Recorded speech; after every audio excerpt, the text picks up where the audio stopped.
साईं गुटखा खा रहे हो माशाल्लाह से, वर्दी में गुटखा खा रहे हो हैं?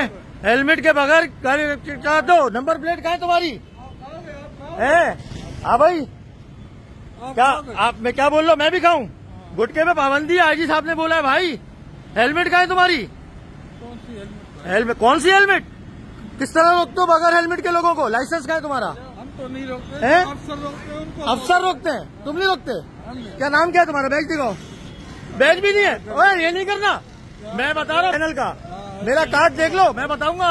तो क्या हुआ? हाँ पहले जवाब दो। क्या जवाब दें? जी आईजी साहब से वो जवाब दे। आईजी साहब, गुलाम नबी मेमन साहब, आपके सामने ये सिंध पुलिस के हमारे प्यारे प्यारे दो भाई हैं, गुटखा खा रहे, नंबर प्लेट है नहीं, हेलमेट है नहीं, मोबाइल तोड़ रहे, बदमाशी कर रहे, आवाम को रोकते, लाइसेंस मांगते, इंश्योरेंस मांगते, हेडलाइट है नहीं, बम्पर है नहीं, इनके बैच नहीं है, इनकी शक्लें देखो।